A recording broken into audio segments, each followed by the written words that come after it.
Hello les filles, on se retrouve pour une nouvelle vidéo YouTube qui est destinée à mon protocole lash lift. On a fait une vidéo il y a 3 ans et demi, mais les techniques ont un peu évolué, il y a des petites choses que je fais différemment. Et donc le but ici c'est vraiment de vous montrer tout ce que j'ai pu changer dans le protocole, et donc je vous embarque avec moi pour un lash lift de A à Z.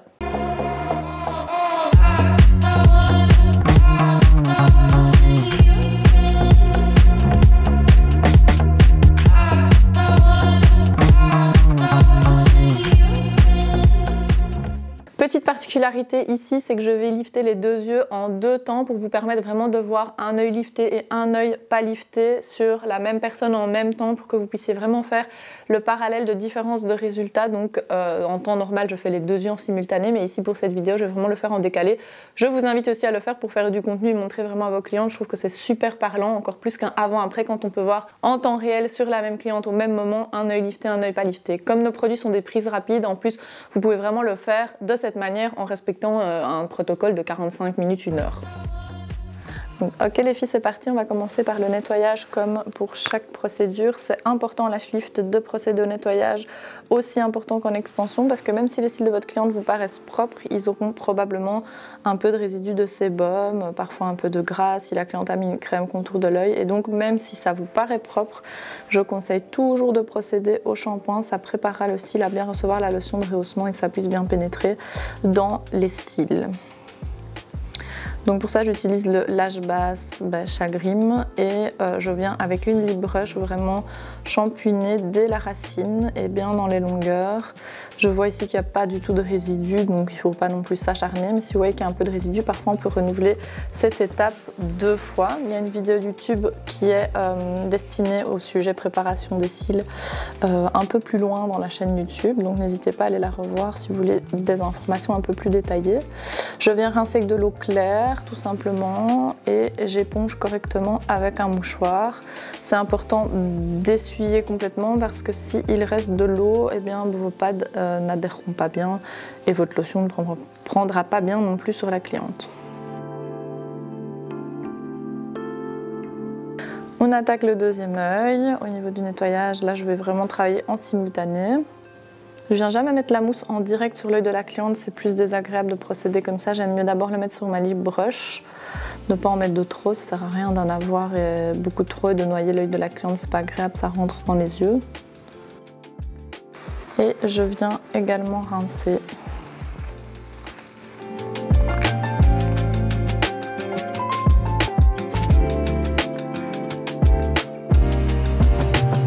Donc là, les cils sont nettoyés, on va pouvoir procéder. Alors en fait, il y a quelque chose qu'on voit beaucoup maintenant sur les réseaux sociaux, c'est des primers adaptés au rehaussement de cils. Sachez que un primer classique, c'est exactement les mêmes propriétés. Un primer ou un cleanser, c'est un double nettoyage, ça va vraiment préparer le cil, aider à ouvrir un peu plus la cuticule pour que le produit pénètre de manière plus rapide. C'est surtout intéressant chez quelqu'un qui a un cil absolument pas poreux, donc qui est vraiment très brillant, ou bien chez des clientes qui ont des cils plus compliqués, qui sont plus difficiles à prendre. Dans ce cas-ci, moi je vois pas un cil qui est très brillant, qui est très épais. Alors oui, il est plongeant, mais ça c'est pas grave, ça sera tout à fait faisable avec les lotions. Donc moi je vais pas appliquer quelque chose de supplémentaire, mais sachez que vous avez toujours l'option de le faire. Je vais donc commencer par rehausser tout cet œil-là et faire le protocole de A à Z sur un œil, et comme ça on pourra vraiment faire le parallèle de résultats entre les 2 yeux. Alors ça c'est une étape ici, l'application des patchs, que vous n'êtes pas obligé de faire. Moi je ne le fais pas systématiquement, ici je le fais pour vous montrer dans la vidéo, pour celles que ça peut déstresser d'appliquer un patch, mais moi en général je ne mets jamais de patch. Donc j'ai utilisé les patchs réutilisables, donc vous pouvez les nettoyer, les désinfecter, les réutiliser de rehaussement en rehaussement sans souci. Faites toujours attention de ne pas prendre des cils du haut et de les plaquer avec le patch. En tout cas, toujours vérifier de toute façon, malgré les patchs, que vous n'avez pas pris des cils du bas avec ceux du haut et inversement. Donc ici, je vais devoir sélectionner la taille de pad qui va convenir à ma cliente, et pour ça, je viens faire un petit test pour vous montrer. Donc ici, j'ai pris les patchs S, et les pads S, on voit que le bout des cils arrive à la fin du bombé. Et donc ça veut dire qu'on aura un résultat qui sera bien lifté. Je vais faire le parallèle avec la taille M2 par exemple, pour que ce soit flagrant en termes de différence. Donc on est sur un bombé plus marqué. Et donc là, vous voyez que les cils, je vais faire avec ça, ça sera plus flagrant, s'arrêtent à un peu plus haut que la moitié. Donc en fait, si vous choisissez le pad M2, vous aurez un résultat de rehaussement moins lifté dès la racine, plus bouclé si je peux dire, alors que vous allez avoir un résultat plus lifté dès la racine avec un pad S que vous pouvez voir ici, où on vient vraiment, vous voyez en fait c'est plus plat au niveau de la racine, donc ce sera beaucoup plus lifté vers le haut. Maintenant on pourrait hésiter avec le M et le M1, on va tous les essayer. Donc ici vous avez le M. Alors le M il n'est pas fondamentalement différent du S, si ce n'est qu'il est plus large et ici c'est pas nécessaire d'avoir un pad nécessairement plus large parce qu'elle n'a pas une frange de cils très étendue. On voit quand même que du coup on n'arrive pas au bout du bombé et moi j'aime avoir ce résultat bien lifté, donc j'aime choisir les patchs pour lesquels on a les cils qui arrivent vraiment à la fin du bombé. Donc on va partir sur les S. Donc ici ce sont les pads Soft Touch. Donc sur notre site internet vous pouvez retrouver deux modèles différents de pads. Vous avez les pads Soft Touch en nuage traditionnel que moi j'aime beaucoup utiliser, qui sont en fait finalement bombés dès la racine, en tout cas la courbe se marque dès la racine, alors que les pads hybrides, ici je l'ai pris en bombé beaucoup plus intense pour que vous puissiez voir, on a d'abord un plat et puis une courbe. En fait les pads hybrides comme ceci, ce sont des pads qui s'apparentent un peu plus à une courbure L ou M. Ce sont des pads en fait qui je trouve ne donnent pas nécessairement le rendu le plus lifté dès la racine, et moi c'est ce que j'aime beaucoup en rehaussement, c'est d'avoir vraiment un lift dès la racine. Maintenant vous savez avoir de très jolis rendus aussi. Les deux modèles de pads vous permettent de pouvoir les appliquer sur la paupière sans mettre de colle parce qu'ils sont en matière auto-adhérente. Si je les pose sur ma main comme ceci, en fait ça va tenir. Donc c'est parti, on va regarder d'abord dans un premier temps, avant de placer le pad, s'il n'y a pas une fausse frange de cils. Donc une fausse frange de cils, c'est des petits cils qui sortent de la frange principale et qui pourraient donner du coup un effet un peu croqué si on les rehausse. Je vois celui-ci qui sort complètement de la frange de cils, et donc ce qu'on peut faire avec ces petits cils là, c'est venir les plaquer en dessous du pad. Alors soit vous les prenez comme ceci sans mettre de colle et ça restera bloqué en dessous, ou bien si vous préférez vous venez tout simplement mettre de la colle pour les coller sur la paupière de votre cliente. Et alors important de venir bien à ras de la frange de cils principale. Si ça vous aide, vous pouvez lifter la paupière. Moi j'aime bien travailler comme ça en mettant une petite pression sur mes doigts, et je vais venir appliquer du baume. Alors le baume c'est vraiment là pour remplacer la colle, en fait c'est une texture beaucoup plus crémeuse qui est un peu plus hydratante pour le cil que la colle traditionnelle, et surtout le gros avantage c'est que ça reste beaucoup plus longtemps flexible et remanipulable. La colle rehaussement elle sèche super rapidement, et donc c'est vrai que si on veut replacer les cils à un moment donné, on doit venir remettre une couche de colle, ce qui peut vraiment former une barrière avec la prise du rehaussement. Par contre ce qui est toujours dangereux avec un baume c'est que ça rallonge les temps de pose, et si vous mettez une trop grosse couche vous prenez le risque que votre rehaussement ne prenne pas. Donc il faut vraiment y aller progressivement, vous mettez un peu de baume. Moi je travaille d'abord avec la broche et puis je viens avec le Y-Tool, et ensuite je viendrai vraiment racler le surplus avec une lip brush, je vais vous montrer.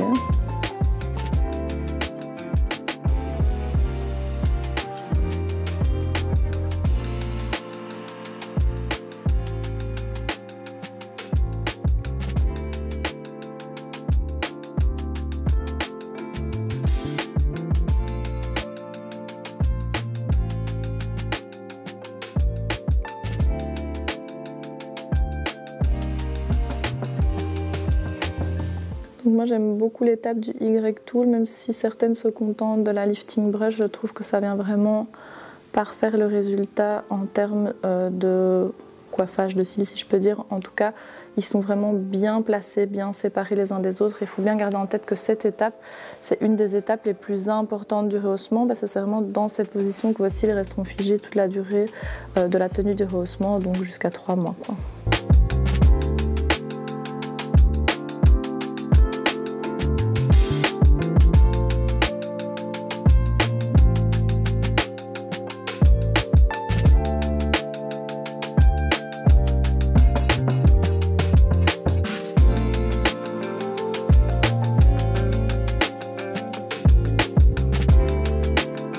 Donc là je vais vraiment venir racler le surplus avec la lip brush.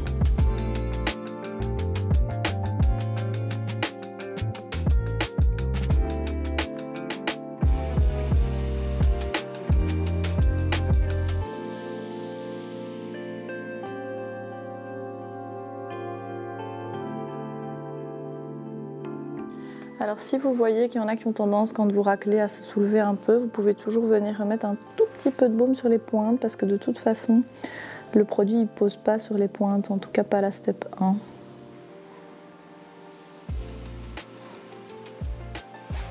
Et donc là vous voyez, si je veux venir déplacer les cils, je sais le faire très facilement, contrairement à la colle, ça ne sèche pas.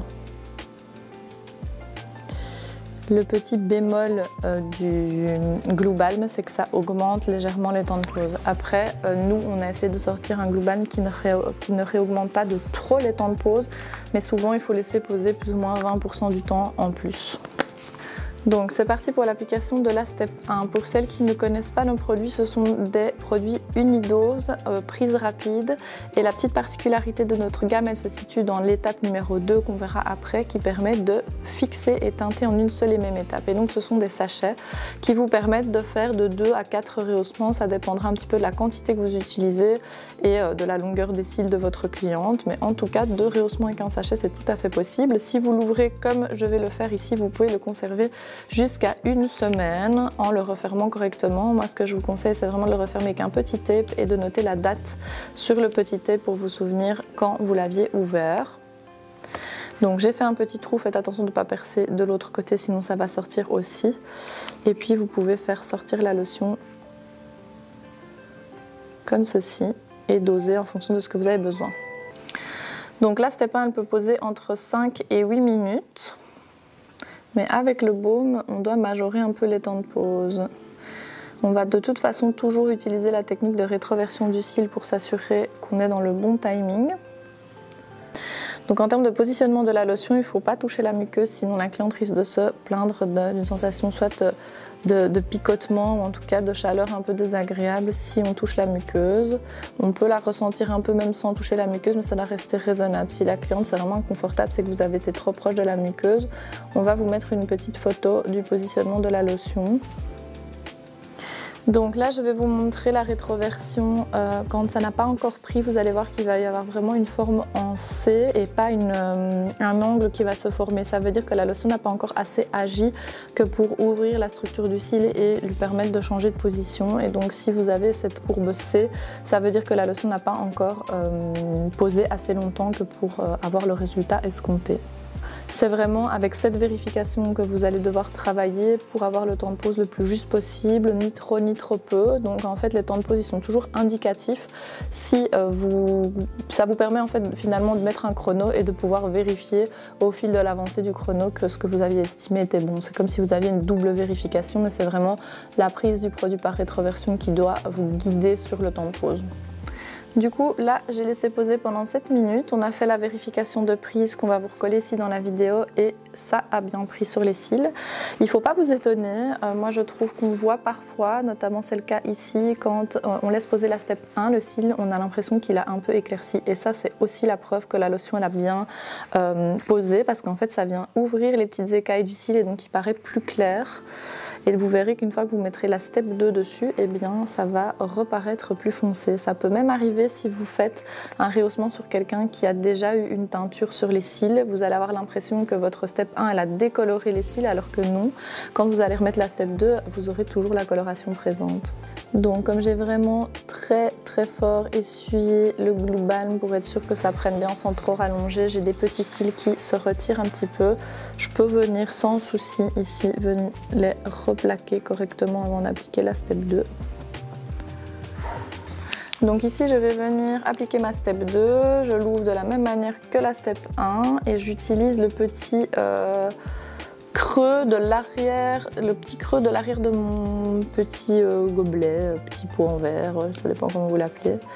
Et donc je vais mettre de la step 2 que je peux directement mélanger avec ma teinture sans ajout d'oxydant. Certaines pensent qu'on doit rajouter de l'oxydant, mais non. En fait vraiment la step 2, la teinture, en termes de proportion, c'est la même proportion, mais si vous hésitez, il vaut toujours mieux mettre un rayon plus de step 2 que de teinture pour être sûr que ça prenne bien.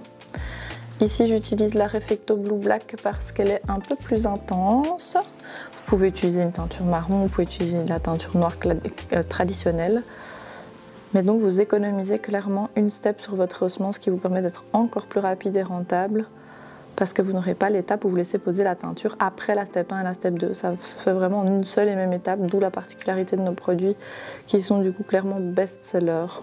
Hop, et je peux appliquer. Et alors la step 2, vous allez toujours devoir laisser poser 6 minutes. Vous pouvez majorer un peu quand vous utilisez le Glue Balm. Et donc là, alors que la step d'avant, on applique à la moitié du cil, ici, on va vraiment appliquer sur tout le cil.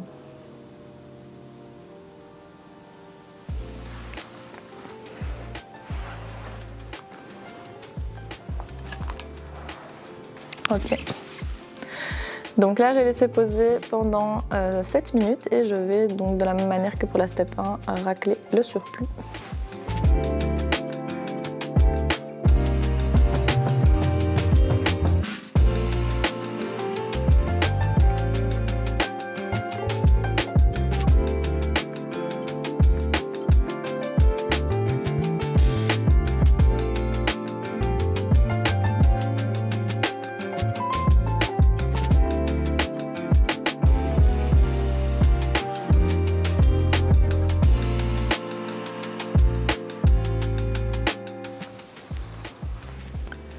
Et ça, c'est aussi du coup un avantage du Glue Balm, c'est que ça se détache super facilement du pad.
Donc j'applique un peu de lash filler, ça va vraiment réhydrater, gainer le cil, ça lui donne un aspect plus épais aussi, ça fait partie intégrante du protocole, c'est important de faire toujours un soin en fin de procédure.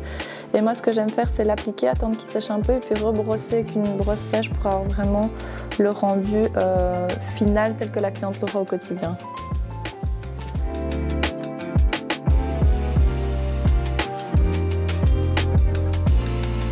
Voilà les filles, donc j'ai fait le petit protocole avec le Glue Balm en faisant un œil et puis l'autre. Si vous avez des questions par rapport au protocole, vous pouvez les indiquer en commentaire et on se retrouve prochainement pour d'autres vidéos YouTube. À bientôt!